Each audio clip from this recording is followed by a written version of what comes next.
અને સ્વાગત છે તમારું પૂનમ્સ ફ્લેવર કિચનમાં। આજે હું તમને બનાવતા શીખવાડવાની છું વાલોળનું શાક, જે બધા લોકોને મોસ્ટ ઓફ નથી ભાવતું હતું, પણ આજે હું એટલી સરસ રીતથી તમને આ શાક બનાવતા શીખવાડીશ કે બધાને ખૂબ જ ભાવશે।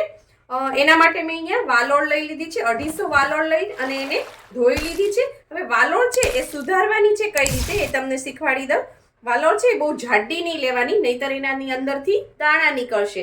આપણે આવી રીતે સોફ્ટ કુમળી વાલોળ હોય એ લેવાની છે। અને જ્યારે પણ વાલોળ સુધારીએ ત્યારે જે એનો ઉપરનો દાંડલો છે એને આ રીતે કટ કરવાનો, એન્ડ સુધી નહીં કરવાનો, અને એન્ડનો પાર્ટ છે એનાથી આ રીતે જો તમારે ખેંચવાનું, એટલે આ રીતે છે એ એની એક નસ કહેવાય અથવા રગ કહેવાય એ નીકળશે, જે ચાવી નથી શકાતી, એટલે આ દૂર કરવી જરૂરી છે। આ રીતે તમે એને કરી શકો છો। ત્યારબાદ છે મારે આ રીતે ખોલી લેવાની અને પછી આ રીતે સુધારી લેવાની, વચ્ચેથી આ રીતે, આ હાથેથી જ થતી હોય છે, કે હાથેથી કરવાથી જો આ રીતે નસ નીકળતી જશે। હજી તમને હું એક કરીને બતાવી દઉં, તમે ચાકાની મદદથી પણ કરી શકો છો। એન્ડ સુધી નહીં તોડવાનું, ત્યાંથી આ રીતે આને આ રીતે તમારે ખેંચતું જવાનું, જો આ રીતે, અને ત્યારબાદ છે વચ્ચેથી આ રીતે ખોલી લેવાની। ખોલીને પછી જ્યારે બી ટુકડા કરો ત્યારે પણ તમારે આ રીતે જે ટુકડો છે એને આ રીતે જો તમે ખેંચો એટલે જો બચેલી હશે એ નીકળી જશે। આ રીતે કરવાનું છે। ત્યારબાદ અહીંયા આપણે કુકરમાં છે એ તેલ મૂકી દઈશું, 2 ટેબલ સ્પૂન જેટલું નાખીશું। બધા શાકભાજી તો આપણી હેલ્થ માટે ઉપયોગી છે જ, પણ વાલોળ મેં હમણાં જ રીડ કર્યું કે જે જંગલી વાલોળ આવે છે એના જે બીજ હોય છે એનું પ્રોટીન લઈ, વાલોળનું પ્રોટીન લઈ અને એમાંથી જ કેન્સરની સારવાર માટેની મેડિસિન બનવાની છે। તો આ બધી વસ્તુ આપણી હેલ્થ માટે પણ એટલી જ યુઝફુલ છે। તેલ ગરમ થઈ ગયું છે। આ શાક આપણે કુકરમાં બનાવવાના છીએ। કુકરમાં 2 મોટા ચમચા તેલ નાખી દીધું છે। આપણું તેલ છે સરસ ગરમ થઈ ગયું છે। હવે એની અંદર એકદમ અતિશય ગરમ નહીં થવા દેવાનું, થોડું હુફાળું હોય ત્યાં જ એની અંદર હું 1 ચમચી ભરી અને લસણની ચટણી નાખું છું। જો તમારી પાસે લસણની ચટણી ના હોય તો તમે વાટેલું લસણ નાખી દેવાનું, 8-10 કળી જેટલું, અને લસણ ન ખાતા હો તો નહીં નાખવાનું। ત્યારબાદ આપણે એની અંદર નાખીશું અજમા, 1 ચમચી જેટલા અજમા છે, નાની ચમચી છે, એને આ રીતે હાથેથી મસળી લેવાના છે। ત્યારબાદ એને આની અંદર નાખી દેવાના છે, તેલમાં જ નાખી દેવાના છે। ગેસની આંચ ધીમી રાખવાની છે, એટલે માટે મેં તમને કીધું હતું કે તેલ જો બહુ આવેલું હશે તો બધી વસ્તુ બળી જશે, અજમા પણ બળી જશે। ત્યારબાદ 1 ચમચી તલ છે, એને પણ આ રીતે થોડા હાથેથી મસળી અને નાખવાના છે, જેથી બધાની છે એકદમ સુગંધ સરસ આવે, એક એરોમા આવે। આ બધી વસ્તુ આપણે આની અંદર મિક્સ કરી દઈએ અને મિક્સ કરીને ત્યારબાદ છે આપણે એની અંદર 1 ટમેટું નાખવાનું છે, ઝીણું ઝીણું સુધારેલું ટમેટું આપણે નાખી દઈશું અને એને પણ મિક્સ કરી દઈએ। ટમેટું નાખવાથી આપણું લસણ ને અજમા ને બધું બળશે નહીં અને ટમેટું પણ ચડતું થશે। અને ત્યારબાદ છે આપણે એની અંદર હિંગ નાખશું। હિંગ છે એ 2 થી 3 ચપટી જેટલી નાખવાની। વાલોળ છે એને વાયડી કહેવામાં આવે છે, એટલે કે એ વાયુ કરે છે, ગેસ કરે છે, એટલા માટે જ લસણથી વઘાર કર્યો છે, અજમા પણ નાખ્યા છે અને સાથે હિંગ પણ નાખી છે। આ ત્રણેય વસ્તુ નાખીને આ રીતે તમે બનાવશો તો આ શાક છે એ તમને પચવામાં સરળ રહેશે, ગેસ વાયુ પિત્ત કશું થશે નહીં અને ટેસ્ટ પણ વધશે સાથે સાથે। હવે આની જ અંદર આપણે બધા મસાલા કરી દેવાના છીએ।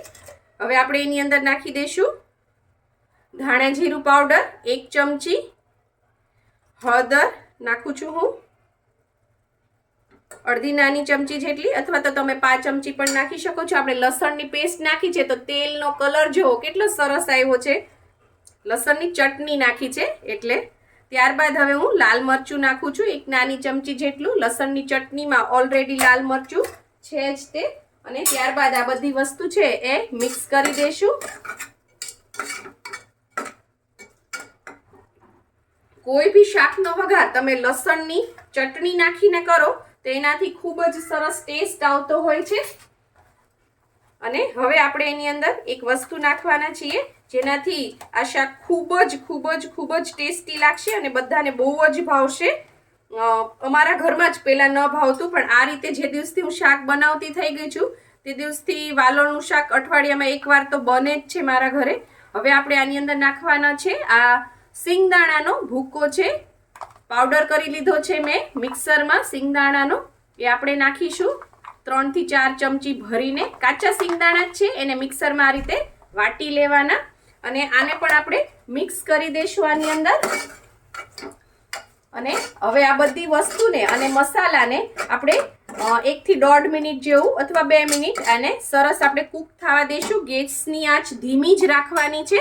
અને જો તમને એવું લાગે કે મસાલા ને બધું બળે છે તો થોડુંક પાણી એની અંદર નાખી દેવાનું. અત્યારે હું નાખું જ છું, અડધા કપ જેટલું પાણી નાખી અને હવે આ બધી વસ્તુને આની અંદર સરસ આપણે 2 મિનિટ જેવું કૂક થવા દઈએ. 2 મિનિટ થઈ ગઈ છે, તેલ સરસ ઉપર આવી ગયું છે અને બધા મસાલા પણ સરસથી કૂક થઈ ગયા છે. ત્યારબાદ હવે આપણે એની અંદર આ જે વાલોળ છે એ નાખી દેવાની છે.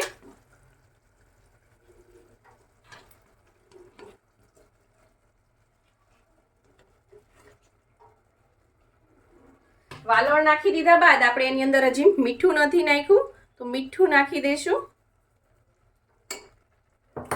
સ્વાદ પ્રમાણે નાખું. મેં અહીંયા અડધી નાની ચમચી જેટલું નાખ્યું છે.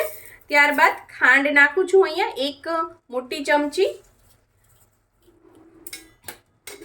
કારણ કે ખાટો મીઠો સ્વાદ હશે તો સરસ લાગશે આ શાક. અને ત્યારબાદ છે આપણે આ બધી વસ્તુને મિક્સ કરી દેવાની છે.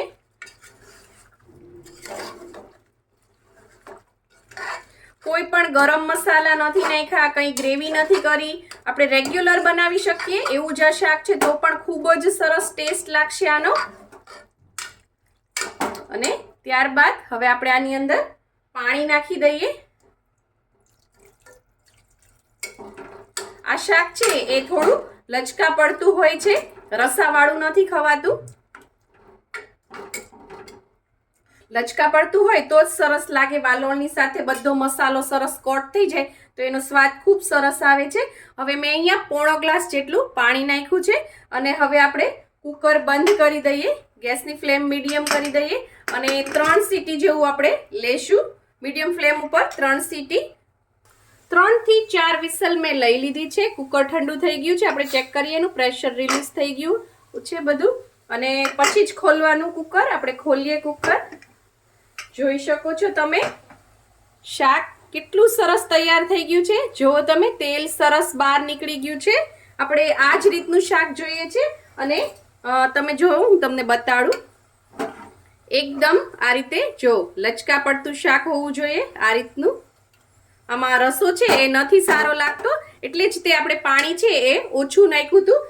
અને ક્યારેક તમારે એવું થાય કે પાણી વધારે લાગે છે, તમને રસો વધારે લાગે છે તો આ રીતે ઢાંકણું ખોલી પછી ગેસ ચાલુ કરી અને થોડીક વાર આને આવી રીતે રહેવા દેવાનું તો બધું પાણી છે એ બળી જશે. જો હશે તો મારે અહીંયા વાલોળ છે એકદમ સોફ્ટ હતી એટલે મેં પોણો ગ્લાસ પાણી નાખ્યું હતું અને 3 થી 4 વિસલ લીધી તો પણ સરસ થઈ ગયું. જો વાલોળ ક્યારેક છે થોડી કઠણ આવી જાય, હાર્ડ હોય તો તમારે આખો ગ્લાસ પાણી નાખવાનું અને 5 સીટી લેવી અથવા તો 3 વિસલ લઈ અને 5 મિનિટ ધીમી ફ્લેમ ઉપર રાખશો તો શાક છે આ રીતે સરસ કૂક થઈ જશે. જો રસો હશે તો આ રીતે મેં કીધું એ રીતે ખુલ્લું રાખીને તમારે આ રીતે ગેસ ચાલુ રાખશો તો રસો બળી જશે અને આવું સરસ ઘાટું ગ્રેવી વાળું થઈ જશે. વચ્ચે વચ્ચે હલાવતા રહેવાનું કે બળી ના જાય એટલા માટે.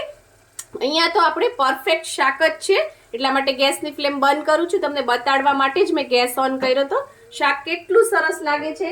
રેગ્યુલર ડેમાં તમે આ શાક બનાવજો, બધાને ખૂબ જ ભાવશે. મહેમાન આવે ત્યારે પણ આપણે બનાવી શકીએ છીએ.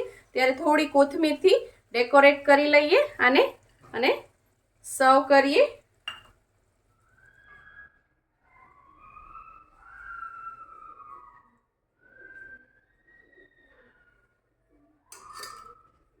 હવે આપણે આને કોથમીરથી ડેકોરેટ કરીએ.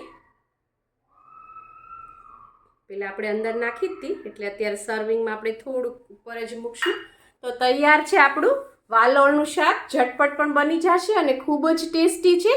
તમને આ મારી રેસીપી કેવી લાગી, ગમી કે નથી ગમતી, અથવા તમે કઈ રીતે આ વાલોળનું શાક બનાવો છો અને તમારે બીજી હવે કઈ રેસીપી જોવી છે એ મને જરૂરથી કોમેન્ટ બોક્સમાં લખીને જણાવજો. તમારી એક લાઈક અને એક સારી કોમેન્ટ અમારો ઘણો બધો ઉત્સાહ વધારતી હોય છે તો પ્લીઝ પ્લીઝ પ્લીઝ લાઈક કરજો, શેર કરજો, કોમેન્ટ કરજો અને સબસ્ક્રાઇબ કરજો. જો તમને મારી આ રેસીપી પસંદ આવી હોય તો લાઈક, શેર, કોમેન્ટ કરો. પ્લીઝ મારી ચેનલને સબસ્ક્રાઇબ કરો અને હા, બેલ આઇકન દબાવવાનું ના ભૂલશો જેથી આવી જ સરસ મજાની વાનગીઓ તમારા સુધી પહોંચતી રહે. Thank you. આવજો. Please please please like and subscribe.